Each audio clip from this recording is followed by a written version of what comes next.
Hello and welcome to another episode of Bean Bites. Today we're going to be talking about our micro school academy that's going to be opening up in the fall of 2025. And we have with us today the CEO and founder of B.E.A.M Education, Dr. Andrea B. Nelson, and we have Miss Tracy Carter with us as well, current parent with a child that is in a micro school, and we're going to talk about the advantages and benefits of micro school.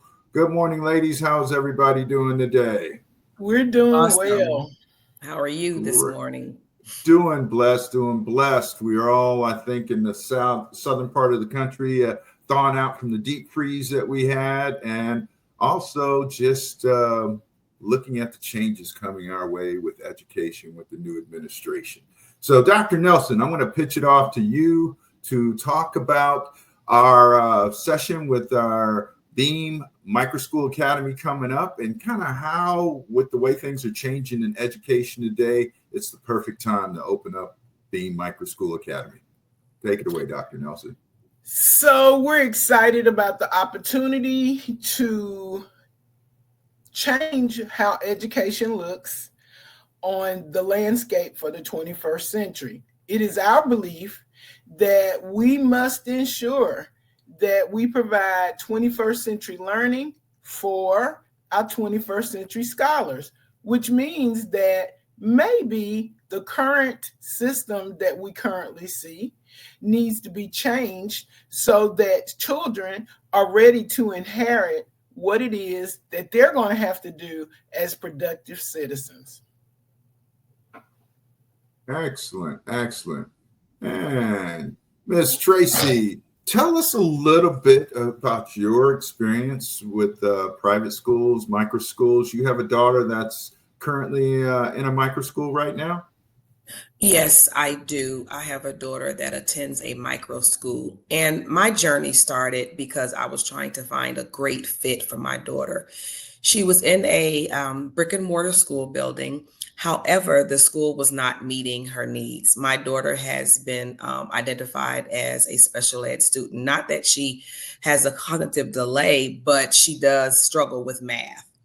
And she also has a lot of anxiety when she doesn't know what she's doing. And so the brick and mortar just wasn't working for her. It was just a setting was too many students. Even in a co-taught setting, she still wasn't getting the individualized assistance or support that she needed from her teachers. And she always felt just a high level of anxiety because it was always centered around testing and, meeting a certain grade on her assessments or schoolwork. And so I started the researching of trying to find her a good fit for her. And so I stumbled upon a micro school that specialized in students that had special needs or learning disabilities.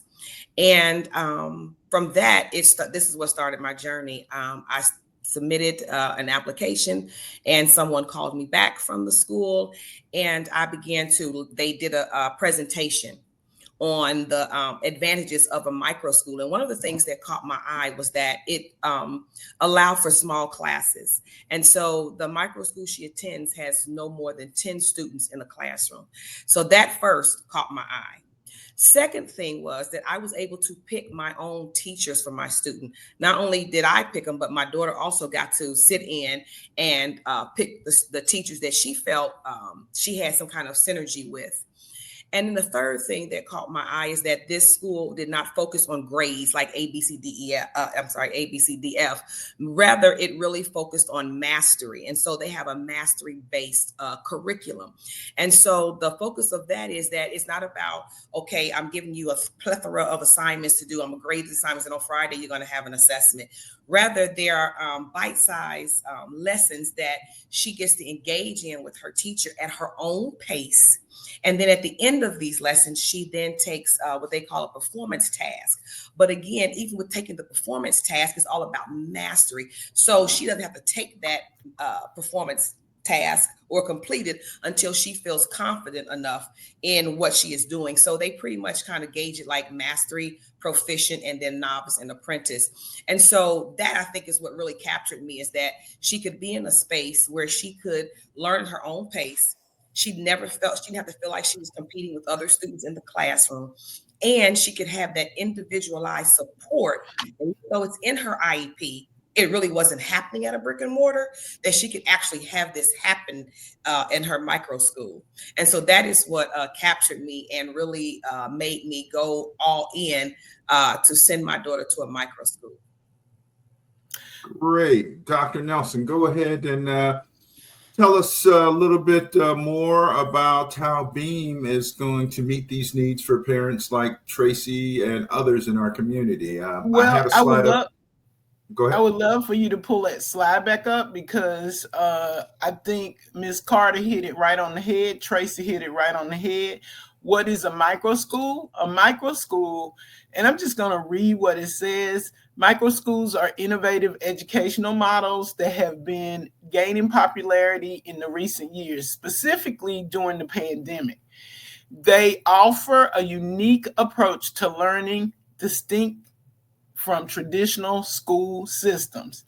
So some of the key characteristics you heard Tracy talk about were the smaller classes sizes, where there were only 10 kids in her classroom.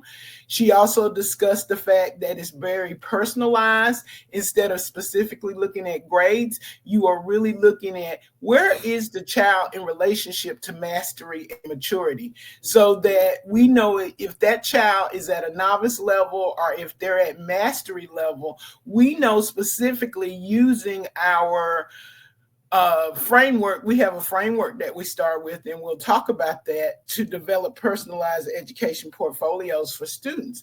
But it becomes very, very, very unique to have support systems that really personalize what's going on for children as well as their families.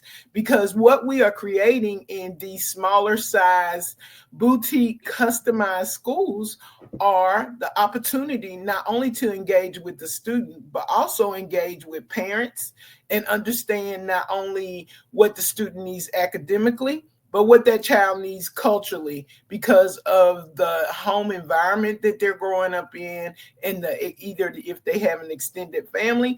All of those things become very important when you start thinking about what children need.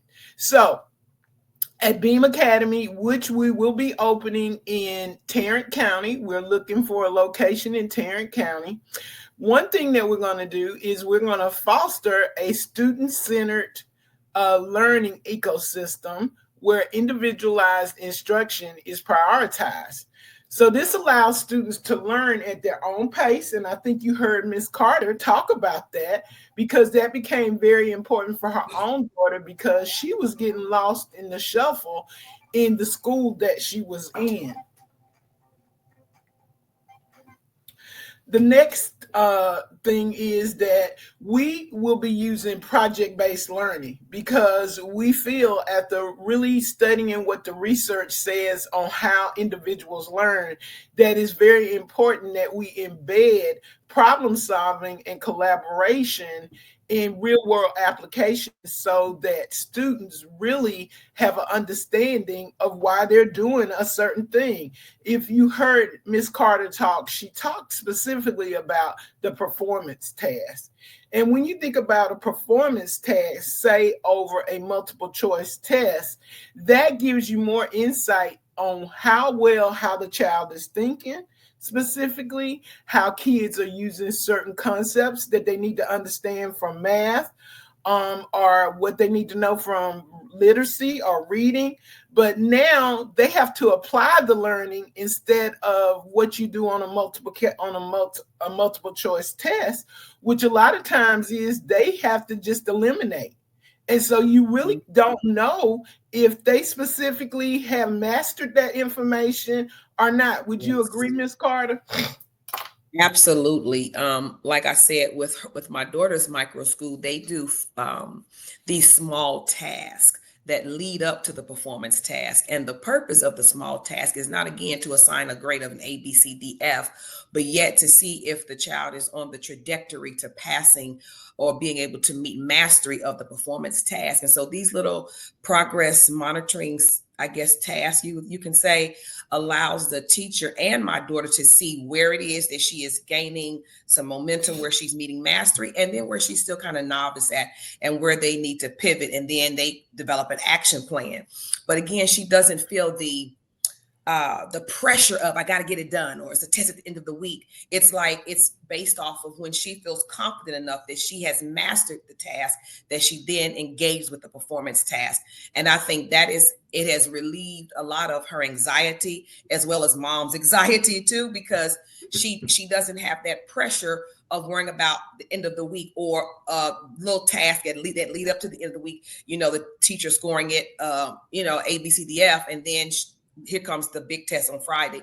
It's none of that. All of that has been alleviated. It's just based off of the mastery and understanding that the student has, and the application piece, which is what I love about it. And then the thing you think about, when you start thinking about, when you shift that and stop thinking about a test, what happens for children is they start immediately knowing, if I have a small task that tells me after, say, a teaching sequence, if I have it or I don't have it, then that sets the child up, as well as, and we're going to change what teachers are called, the facilitator, because I want to use the term facilitator, because we want children to be able to engage in their own learning.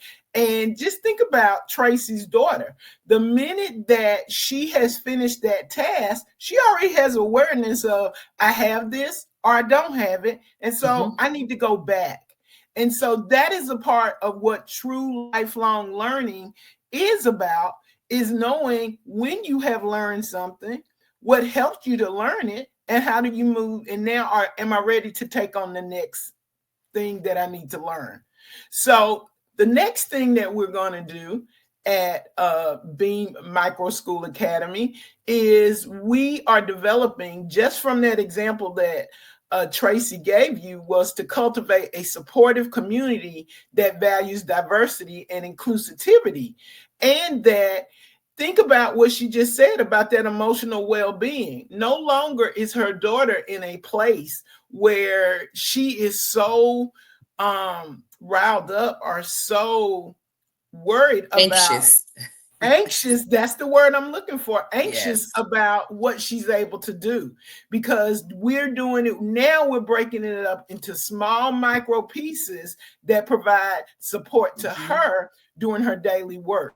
One way that we're going to do that is we will have staggered schedules. And that's something that Tracy didn't talk to you about, but she will talk to you about it, is that we're going to allow our families to pick the time that they want to come into school. So we'll have 2 times. They come in at 8 o'clock, and they have the option of coming in at 10, which means that there's a different release or dismissal time. So students who come in at 8, they will leave at 3 o'clock. And students who come in at 10 will leave at 5 o'clock. So we are purposely scheduling different times because of how schedules look so different for busy families, especially when both parents are working. So there are a lot of innovative ideas that are going on with this new model. And then finally, we want to equip students with a 21st century skill set. And so we're looking at digital literacy, because you have to think about, kids need to understand the ethics behind the technology we have, but also they need to have the knowledge of, how do I use this technology as the true powerful tool that it is, which I don't think that we spend enough time around technology. And I don't think we spend enough time around the global awareness, because when you think about what technology has done for the world in the last 20 years, is the fact that it has flattened the world in a way that there is not a group of people on this planet that we cannot reach out to within minutes. And so that is the kind of setting that we want to put children in, where they have the opportunity to virtually visit some of these places with the technology that we will be offering through B.E.A.M Micro School Academy. So it sounds like you're not going to be banning cell phones in your classroom, in your school, and I assume you're going to be taking advantage of the latest tools like AI and virtual reality as you teach not only the students but also their parents and their families as well too. Is that right? Is that a good assessment? Exactly, because if you think about probably the three of us who are having this conversation, we remember Mhm. when our parents bought those encyclopedias in the house and put them on the shelf. Yes, exactly. And when they put them on the shelf, they were really looking out for their children because they wanted us to have a a set of information that could help us understand how the world works and all of these Mhm. different things. But think about what happens with your own cell phone, because my cell phone acts for me like a desktop or acts for me like a laptop. Realize, thinking about the fact that if I have a document that I want to share with someone, Mhm. I don't have to wait and say, you know what, I'll get that back to you. I can use my cell phone to send that document to them via email. And I think that's the thing that we lost when we started looking at technology, because what we have to remember is the children that we are dealing with are digital natives. They already know Mhm. how to use software. They already know how to use computers. They already know how to use cell phones better than we'll ever know how to use them. And so, if that is the case, then it becomes a very strong tool to use as a teaching tool to teach kids a lot of different ways and a lot of different information. So, this along with the one-on-one devices, the one-to-one technology that we provide, the cell phone offers the same power and strength as a Chromebook. But we have to teach children how to use it appropriately and what are the ethical uses for it, and when do Mhm. we use and when not to use it to destroy and to hurt and to manipulate society. Well, that sounds definitely something that we need to learn how to do. I think nowadays uh, it's so important to know what the right questions are to ask to get the right answers. How does the AI component fit in? Because that's the other thing. In a lot of areas, we've heard that instructional institutions want to ban the use of AI, but yet we hear this week how we're putting all this money and investing in AI. So, explain a little bit about those two different perspectives on the use of this up and coming tool called artificial intelligence that everybody's talking about. Well, I really think that in order for us to totally understand AI, we have to really think about specifically is that AI is just another tool to make your life easier. So I'm going to give you an Mhm. example. I have a huge family, and my huge family has family reunions every summer. And we have some wonderful cooks in that family. So much so that there are some recipes that we want to replicate. So let's say I had my grandmother's recipe and maybe one of my aunt's recipe, and I had to double those recipes for a family reunion where we were looking at maybe 70 to 100 people showing up. Well, I could take those two recipes, type them into a AI engine, specifically say I need to increase this recipe so that I can serve it to 70 to 100 people, and I need to come up with a grocery list as well as a budget for how much it's going to cost. Now, you would be sitting at the table for 2 hours or more trying to figure all of that out. Once I input all of that information within AI, it will specifically provide me with number one, my now shopping list that once that recipe was for 4 to 6 people, it now can be cooked to serve 70 to 100 people. It will also give me specifically the sizes or how many cans or how many ounces that I need of each product, and it will also provide me with a budget of how much money I possibly need to walk in the store with, because it can even give me the medium average range of what it costs to buy those specific groceries in a certain region of the United States. And it will do it in minutes instead of me sitting down 2 to 3 hours trying to work on those things. And so it becomes really important that we not only teach children how to use it, but now they're getting into what kind of questions should I ask in order to get the right information. So that doesn't negate understanding what you need to know in math. That doesn't negate understanding what you need to understand about reading, because you might get something. We all know what has happened when we use GPS, which is a form of AI. Think about it. It is Yes. a form of AI. Right. And so sometimes when we use AI and we are looking at the GPS and we'll go like, why is it taking me this way? This is a longer way to go. And a lot of times what we don't realize, sometimes it's totally off because we didn't give it the right address, because input is always important, or because there's specific weather issues or traffic issues, it changes. And so therefore it becomes very important that we have the common sense knowledge of understanding numeracy, literacy, and social studies and science, so that when we get the output of what AI gives us, we immediately know, okay, this is a good response. This is a good answer. So that is the kind of work that we need to start doing with children. But it looks different as you go up the grade level. What I do with elementary children will look totally different with what I do with middle school and high school students. Excellent. Tracy, can you add a little bit more from a parent's point of view, how these different changes and how your child is educated has affected them and how they feel about learning and education now? Well, when you think about technology in a brick and mortar school, it simply is to put the child on the computer and do like a Kahoot or something like that, that really doesn't stimulate nor have a real purpose. It's just busy work. And that's how my daughter always saw it. She's like, Mom, all my teacher does is she'll put an assignment on Google Classroom and she'll say, okay, assign the task, or he'll assign the task and we have to do it. Or it would just be a Kahoot or something else like an Edu puzzle, all these other different little apps that they use, but they were not meaningful and they really weren't showing students how, like Dr. Nelson was saying, to use it in a way that was very effective and efficient for the student. And so it began to make even technology boring for her being in class, because again, she just felt like she wasn't getting anything out of it. And in her micro school, she actually has a digital art class that she loves. Like she does art on, in a sketchbook.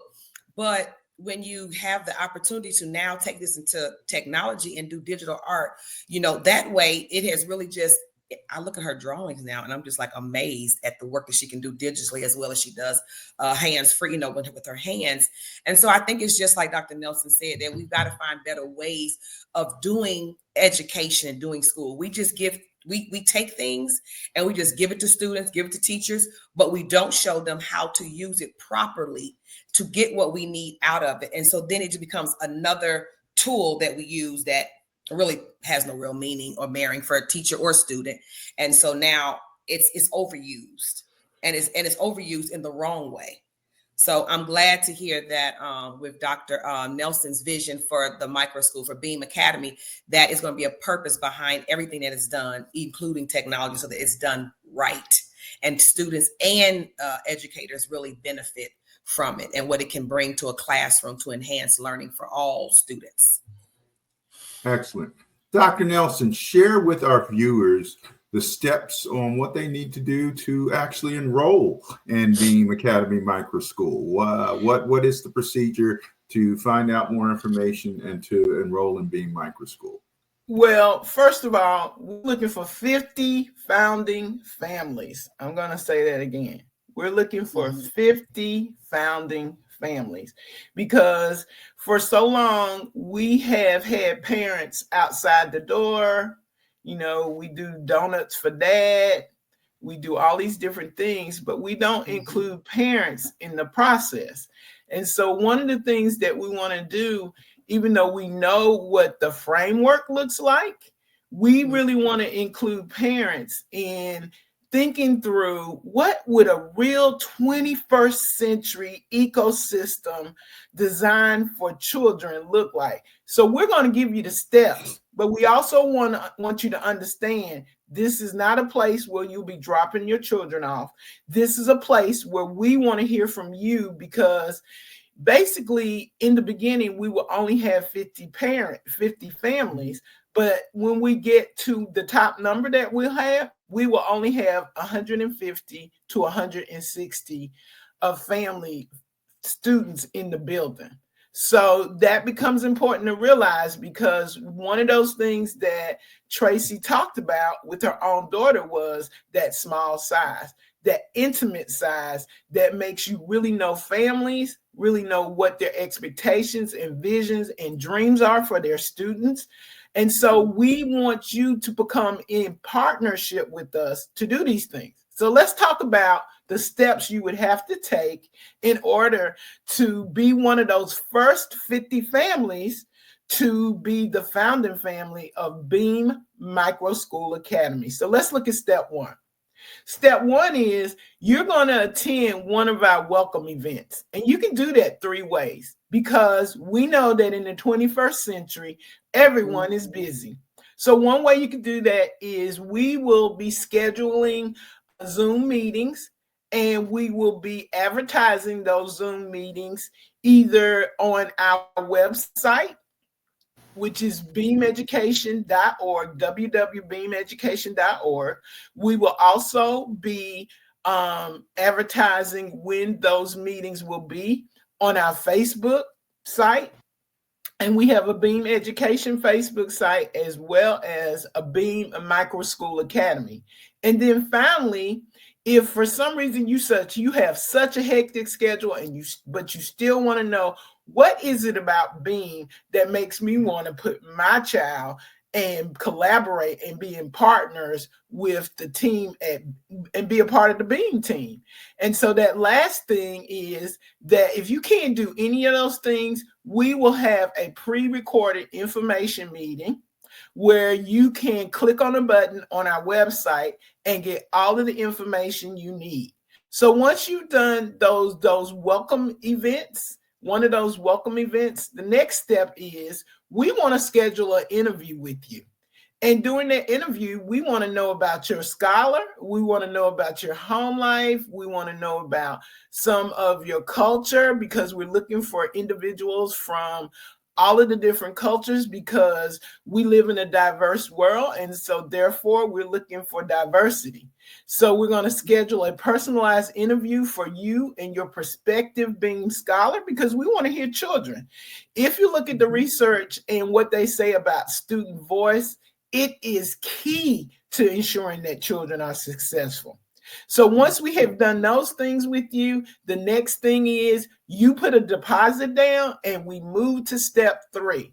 So step three is now we're going to do some assessments.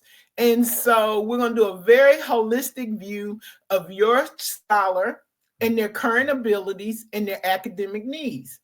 We're going to conduct the following things. We're going to look at we're going to do an academic evaluation to see specifically where those students are. We're going to do a learning style inventory, because learning styles are important. I am an auditory and visual learner. So because I know that I'm an auditory and visual learner, that means that when I get ready to learn something new, I know I need to be able to hear it, and I know I need to be able to see it. Some kids are tactile learners, and so that means that they need to be moving when they're learning. But think about how our system is set up right now, because basically, even though you might have groups in a classroom, how much time do we give kids to really move around and spend time and dig deep in what they're learning? So that's the first three steps. The next step, which is step 4, after we have done that evaluation, we developed something we call the personalized education portfolio. But we're not going to just do this alone. We're going to do this with you. And so with that, we're going to create a customized academic roadmap for your scholar's educational journey. And just think about this. That personalized education portfolio is not stagnant. One thing that we're going to talk about when you attend some of those sessions is the fact that we use something called cluster flexible groupings. So as kids master different skills and different concepts, the groupings change because that's necessary. Not to hold some children back, but to also give service to some children who need additional service. One thing that I did not tell you was that during the 2 hour period where kids come in at 8 or they come in at 10, that is the time when we are doing intervention related to what we found out when we did the comprehensive skills mastery maturity framework. We will also be doing acceleration so that if they're working, all kids will get intervention acceleration, and they will also get exposed to what they're going to be learning next. Because we know that when we frame it in a certain way and the brain is set up for that, what happens is children have already been front loaded in such a way that they're ready for that new learning. So those discussions that the facilitators are going to do with students, which have formerly been called teachers, they will set up those times. And think about it. If your children are getting intervention, acceleration, and moving to new skills in a group that's no more than 8 to 10 children, imagine how quickly they'll move if they've had issues prior and before in other traditional school settings. And then finally, our fifth and final step is, because it's all about engagement, now it's time for orientation, it's time for integration, and it's time for all of us to work at the developing a strong B.E.A.M ecosystem through family fun activities, parent resources, and ecosystem engagement events. Because when we look at some of the themes that we'll be talking about, and we won't talk about that now, but if we got deeper into the curriculum, what we will be doing is learning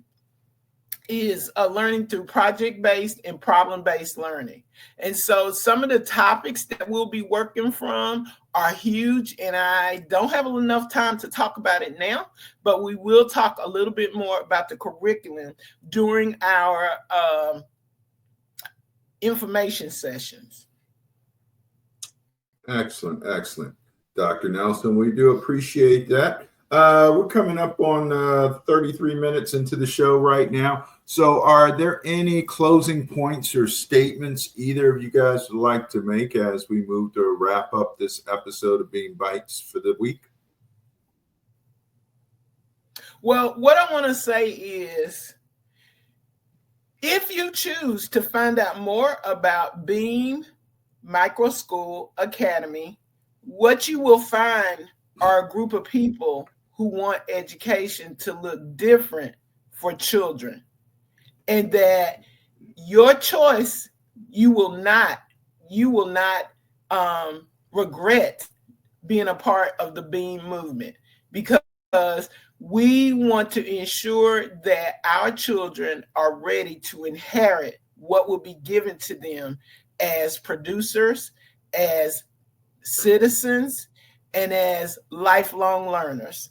And I believe that B.E.A.M Micro School Academy is going to produce some phenomenal citizens of the world.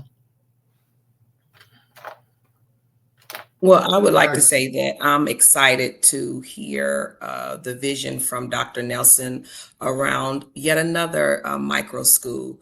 For me as a parent, I like the option of micro schools because, one, like I said, the small class size; two, the personalized learning; and also three, for me, it's because many micro schools in my research that I found, they have an area of focus or an area of specialty they're going to zero in on with students. Like my daughter's school, I chose it because its focus is dealing with students that have learning disabilities and just learn differently. And so that's their focus. So they focus on with kids that have autism, ADHD, and different diagnoses like that. Also, what I really loved about a micro school, and I'm encouraging all parents that if you have a student that is struggling in a traditional setting, it's the fact that, again, it's mastery. It's about the student mastering the learning. It is not about, okay, I'm following this scope and sequence because the district said I need to as a teacher. And so I'm running kids through lesson after lesson, but the kids aren't retaining anything but those that already come to school with this wealth of knowledge and understanding. And all kids don't learn like that. And all kids learn differently and at different paces. And that's what I love about her school. It's also age-based grouping. It's not because you're in 9th grade, 10th grade, 11th grade, but it's all age-based group because my daughter is a high schooler. And it has, when I say increased her, what is the word I'm looking for? It has really increased her confidence level, has really boosted, because she hasn't heard or seen an F, right? She hasn't heard a teacher say anything negative or bad, because everything again, we selected her teachers, and every teacher that we selected, they have really poured into her, whereas she feels so much more open and she's so much more expressive, because they're always telling me, Olivia talks in class and da-da-da. And I used to never hear that. It was always like she was withdrawn or, she was off task, but now she's on task, she's engaged, and she's learning, because I have found a place that customized her learning, that's targeting her learning, and we are true partners in her education. It's not just a statement, it's reality for us. So hats off to you, Dr. Nelson, and the movement with the micro school. All right. Well, that's a beautiful thing. And any final words from you ladies today as we close out today's episode of B.E.A.M Bites? Anything that you want to say to a prospective parent, or for that matter, a prospective teacher that's looking to join the B.E.A.M movement? It's worth the investment. Take a leap of faith. At this point, what do you have to lose? Excellent. I can't say it any more concise than what she said, and so I totally agree. You need to take a leap of faith. That is where the growth comes, when you say, we're going to do something different, because what we're doing right now is not working. And that's another whole B.E.A.M Bites episode on why schools need to change. And so with that, I thank you for the opportunity to be on B.E.A.M Bites today, to share with you B.E.A.M, the first information that we will be giving out from here on about B.E.A.M Micro School Academy. And thank you for inviting me. And I look forward to coming back and talking some more about education and the movement. Thank you, ladies. We appreciate you joining us on this episode for B.E.A.M Bites. Please visit our website, beameducation.org, for more information. And also feel free to email us at information@beameducation.org. Once again, ladies, thank you so much for your time. We do appreciate you taking the time out of your busy schedule today. And we look forward to having you and our viewers join the B.E.A.M education movement and team. So until next time, thank you all for joining us.